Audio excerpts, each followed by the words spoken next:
मैं उस अपार्टमेंट में ही चला गया क्योंकि किराया बहुत कम था। इस इलाके के लिए बहुत कम है।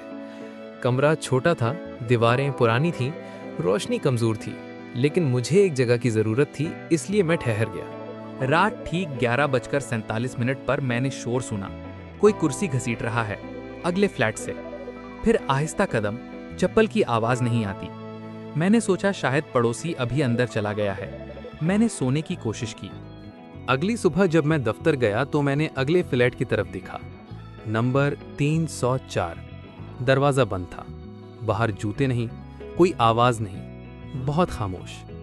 लेकिन कल रात कोई साफ तौर पर अंदर था। इसके बाद हर रात वही रूटीन। 11:47 PM। टीवी का शोर, खांसी, कदमों, लेकिन दानमिन कच नहीं।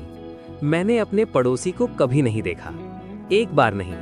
एक रात तकरीबन 2 बजे मिन ने दस्तक की आवाज सुनी। मेरे दरवाजे पर नहीं, इसके दरवाजे पर। एक औरत की आवाज आई, सर, किराए की याद दहानी। कोई जवाब नहीं। फिर 304 के अंदर से एक हल्की सी सरगोशी आई, चले जाओ। मेरा जिस्म ठंडा हो गया। अगली सुबह मैंने चौकीदार से पूछा, 304 में कौन रहता है? उसने मुस्कुराना छोड़ दिया, फिर कहा, कोई नहीं सर, फ्लैट बंद है। मैंने कहा, लेकिन रात को आवाज। उसने मुझे काट दिया, 3 साल से बंद है। इस रात मैं जाग रहा था।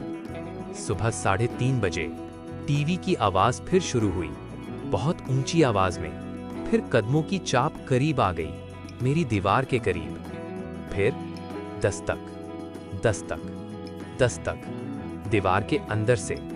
फिर मेरे कान के करीब सरगोशी, तुम जाग क्यों रहे हो? अगले दिन मालिक मकान और पुलिस आए। उन्होंने अपार्टमेंट 304 खोला। बदबू खौफनाक थी।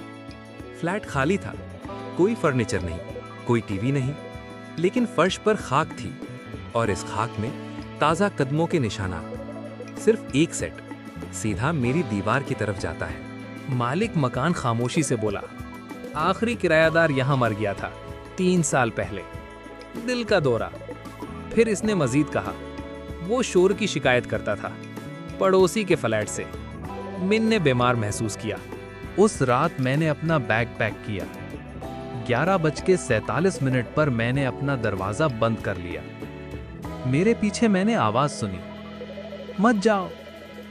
304 का दरवाजा खुला था, अंदर मखमल अंधेरा। आवाज ने सरगोशी की, अगर तुम चले गए, मैं दूसरे पड़ोसी के पास चला जाऊंगा। मिन चला गया, कभी वापस नहीं आया। लेकिन अब भी ठीक 11:47 पर मेरा फोन जलता है। नामालूम नंबर, एक पैगाम, तुम जाग क्यों रहे हो?